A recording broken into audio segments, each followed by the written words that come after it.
দাদা পেছনে সাইড দাও, সাইড দাও, সাইড দাও, সাইড দাও, সাইড দাও।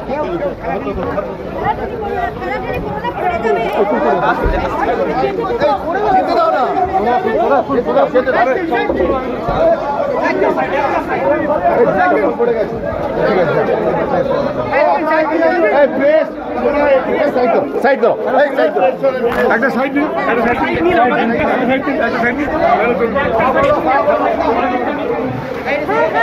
পাচ্ছি পাচ্ছি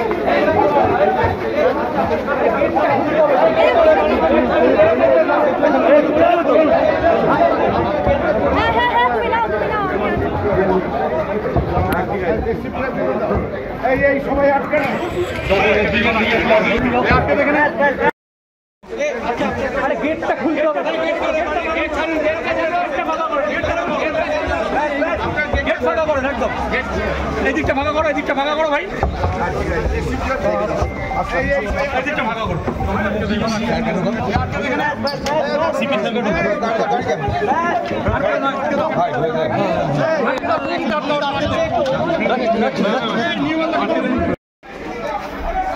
লাগবে না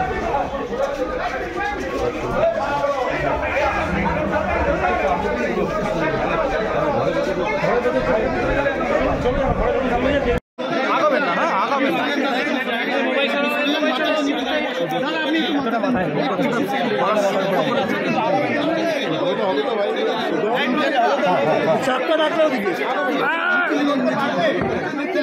একটু সামনেটা ছেড়ে দিই, সামনেটা একটু গেটটা ছেড়ে দিই। চোখ চোখ চোখ,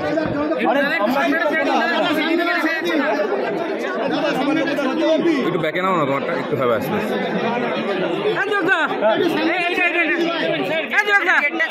এইটা ধরে, এইটা ধরতে পারছে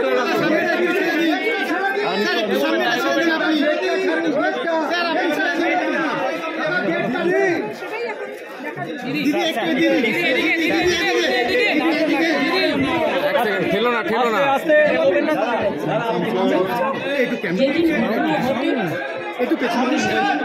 ঝাড়গ্রামে ছিলাম, কিন্তু আমার কাছে যখনই পুলিশ কমিশনার খবরটা দেয়, আমি সঙ্গে সঙ্গে তাকে বলি যে এটা খুব নক্কারজনক ঘটনা এবং খুবই বেদনাদায়ক ঘটনা। যেই জড়িত থাক তাকে ইমিডিয়েট শাস্তি দিতে হবে এবং আমরা চাই এই কেসটা মাথা নামাতে হবে না, নাড়িও না, জুডিশিয়াল প্রসেসটা তাড়াতাড়ি হবে এবং তাতে আমরা ফাঁসির দাবি জানাবো। কারণ কিছু মনে রাখবেন, কিছু লোক এখনো সামাজিক অবক্ষয়ের মধ্যে আছেন, সামাজিক মূল্যবোধটাকে ভুলে গেছেন।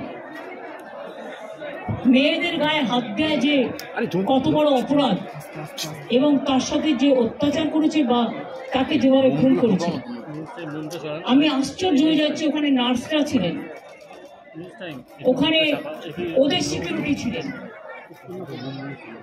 সবাই ছিল, কিন্তু কি করে ঘটনা ঘটলো এটা এখনো আমি ঠিক বুঝতে পারছি। পুলিশকে আমি বলেছি, বাবা মাও যেটা আমাকে বলেছেন যে ওদের ভেতরেই কেউ আছে, যদি ভেতরে কেউ থাকে, কারো প্রতি সন্দেহ হয়, যারা ছিল, যারা ওর বন্ধু বান্ধব, তাদেরকে সবাইকে ডেকে কথা বলবে এবং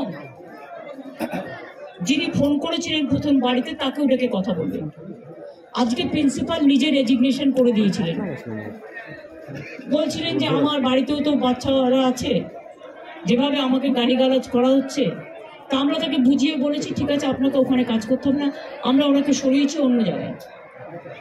আমরা ওখানে MSVP-কেও সরিয়ে দিয়েছি ডিউ টু নেগলিজেন্স। আমরা হাসপাতাল থেকে হেড অফ দ্য ডিপার্টমেন্ট, যে চেস ডিপার্টমেন্ট, তাকেও সরিয়ে দিয়েছি এবং পুলিশ পোস্টে যে ACP ছিলেন তাকেও সরিয়ে দিয়েছি। সবাইকেই সরানো হয়েছে এবং ডগ স্কোয়াড থেকে শুরু করে ভিডিও থেকে শুরু করে ফরেন্সিক ডিপার্টমেন্ট থেকে শুরু করে সবাইকেই ইনভলভ করা হয়েছে যাতে খুনি গ্রেপ্তার হয় এবং দোষীরা শাস্তি পায়। এবং আমি চাই পুলিশ যত তাড়াতাড়ি সম্ভব দোষীদের গ্রেপ্তার করবে। আর রবিবার পর্যন্ত যদি তারা কোন কিনারা করতে না পারেন, কারণ ভেতরেও তো অনেকে আছে, তাহলে এই কেসটা আমরা আমাদের হাতে রাখবো না, আমরা সিবিআইকে দিয়ে দেবো। তার কারণ হচ্ছে আমার এতে কোনো পাওয়ার লেনা দেনা কিছু নেই, আমি প্রথম দিন থেকেই বলছি। কিন্তু ওদের সাকসেস রেট খুব কম। তাপসী মালিককে যখন খুন করে হত্যা করা হয়, ধর্ষণ করে, আজ পর্যন্ত বিচার হয়নি। 21 সিঙ্গুরে এটা হয়েছিল, নন্দীগ্রামে যখন 14 জন গুলিতে মারা যায় বা 10 জন হারিয়ে যায়, আজও তারা ফিরে আসেনি। এই কেসগুলো সিবিআই এর হাতে ছিল, রিজায়নের কেসও ছিল, একটা কেসেরও বিচার হয়নি। এমনকি রবীন্দ্রনাথ ঠাকুরের নোবেল প্রাইজ চুরি হয়েছিল, সেই কেসটাও ছিল, মানুষ কোনো বিচার পায়নি। কিন্তু তবু মানুষের স্যাটিসফ্যাকশনের জন্য যদি কেউ ভাবতে পারে যে পুলিশ ঠিক মতো করতে পারে